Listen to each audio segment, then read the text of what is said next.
Hi, this is JYAOJI, and today we're going back in time for another historical figure, in my opinion, one of the pillars of BJJ and one of the pillars of Brazilian Judo in general. I'm talking about JYAOJI Omori, a friend and companion of Satake and Maeda, a teacher of both the Gracies and the Fadda family.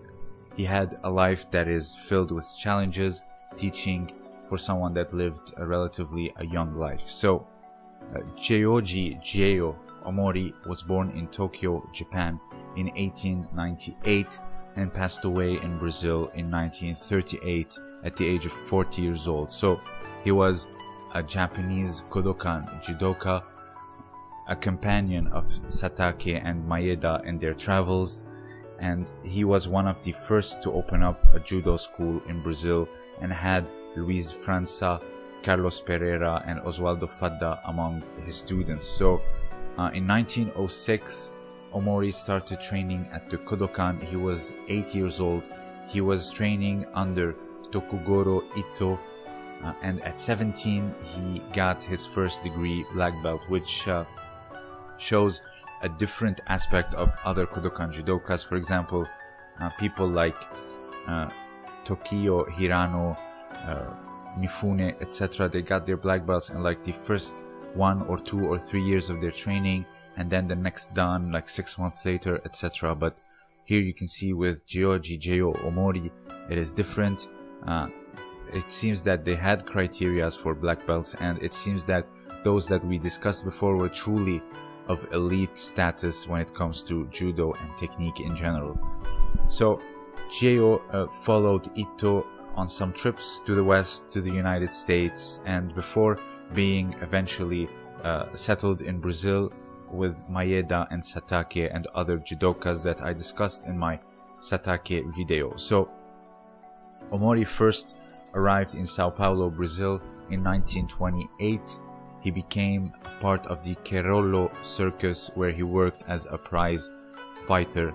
So 3 years later, in 1931, he would open up his judo school in the metropolitan area or the city of Sao Paulo. So if you don't remember, you have Satake opening up the first judo school in Brazil ever in the 1910s. You have Maeda in the 1920s, and in 1931 you had Omori opening up his own school. It was the second after his compatriot Takaharu Saigo, the grandson of Takamori Saigo. So he would start competing for money, prize fighting in Vale Tudo circuit, pretty much like Mitsuyo Maeda. So it was because of his technique and skill he became very famous for his battles against opponents from different disciplines like wrestling, boxing, and even capoeira fighters. And in one of the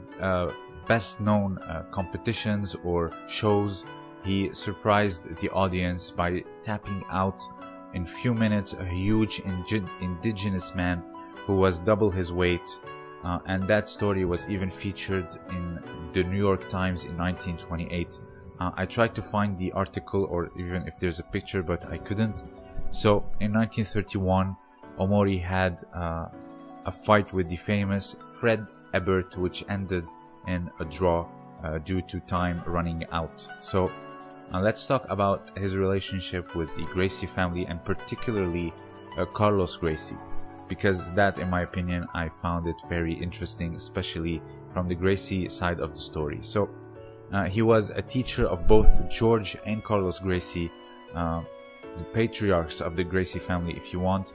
He started teaching at Carlos's gym in April of 1929 before opening up his own school. So while working also as a close combat instructor in the Brazilian police. So JYAO soon had disputes with the Gracie family, and Carlos initially challenged him to a fight, but Omori rejected him because he considered he had little experience and he wasn't up to par with him to fight him. So Carlos talked to several newspapers and said that he had a long career in particularly Vale Tudo, and he also trained under Mitsuyo Maeda, which Omori exposed him and said that he did not learn under Mitsuyo Maeda, but rather he learned from him, Omori, and also a disciple of Maeda, Donato Pires dos Reis. So eventually Omori, because of being taunted so much by Carlos, he eventually agreed to fight him. So the Gracie family insisted that the match would be for display only, or like a fixed fight. And according to other sources, Carlos's father, Gastão, he tried to bribe Omori with a sum of money to let his son Carlos win, and then later on they would have like a rematch. But Omori agreed only to a draw after negotiations, and the fight happened on January 5th, 1930 at the Kirollo Circus, and both fighters reached a draw. So as they agreed, the rematch happened later on, and you had Carlos that greatly improved after the first fight, and Carlos caught Omori's arm with an udegarami and he broke it. So even though Omori did not tap out and managed to break the hold, and even took down Carlos, even he initiated a takedown even though he had a broken arm, and the fight ended up in another draw. So you have other sources that said that the second fight between Omori and George, the first was a draw, but the second was a victory for George, when after 10 rounds Omori's corner threw in the towel, and another with Helio Gracie, which also ended in a draw. So you have multiple fights with the Gracie family. You have with Helio, George, and Carlos. So in my opinion, and that's just my opinion, that challenging your own professor is of poor taste, especially if he's your teacher. Yes, you may not get along and so on and so forth, but this shows the difference of cultures that Robert Drysdale shows, how they wanted to branch out of the Kodokan. They didn't want to be under the hierarchy of the Kodokan, and it shows in these types of behaviors. You have Carlos challenging him, and you have George challenging him, and also you have Helio and also the father Gastão trying to bribe him in order to let his sons win and be featured in the media, his sons as winners, so on and so forth. And listen, challenge anyone you want, it really does not matter, but your own professor, your own teacher, to challenge him and breaking his arm in this manner is of poor taste, in my opinion. It should never be done, and it doesn't reflect the respect, the culture, or the, how do you say, like the impression or the presence of judo, the way that these Kodokan judokas were taught. I don't see anyone going around challenging his master. In the old characters that I've discussed, the old figures, for example, you have Yamashita, who went on a brawl and he was kind of like exiled from the Kodokan by Jigoro Kano himself, but later on he was pardoned. You have Sakujiro Yokoyama, if I'm not mistaken. It may be Saigo, but I'm not sure. But he also got into a brawl with a sumo wrestler, and the sumo wrestler bit his foot, and then he lost his mind, and the brawl was just way too intense that he got arrested. And when the police were trying to control him, he beat up the police too. So Jigoro Kano also kind of like scolded him, and he felt so guilty that he went into like their areas outside the city, almost like a village, and he practiced kyudo. He stopped doing jujitsu, etc., because he felt so guilty for what he had done, for displaying this type of behavior. However, here you see it is completely different. They upright challenge their own professor and they bribe him.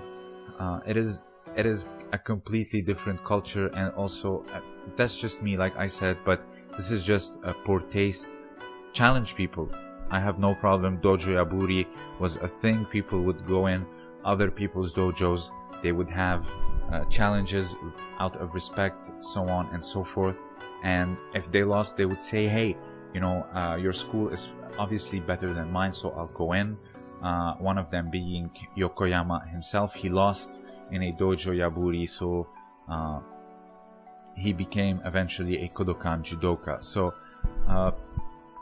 challenges should still be done out of respect. We go into other people's gym till this day. We have matches, but it's never like this. It is, in my opinion, it is of poor taste. So lastly, you have J.O. Omori's death was documented in 1938 due to food poisoning, and according to sources, some say it was deliberate food poisoning, but there's no evidence, so let's just let the man rest. J.O. unfortunately left behind a wife and a 4-year-old daughter, which is extremely unfortunate. 40 years old, extremely young. He had a lot to give, a lot of teachings, and also just becoming maybe like a 9th or 10th degree black belt. So I hope you enjoyed this little historical lesson. If you have anything else to add down below, let me know. This was Shadi, and thank you for listening.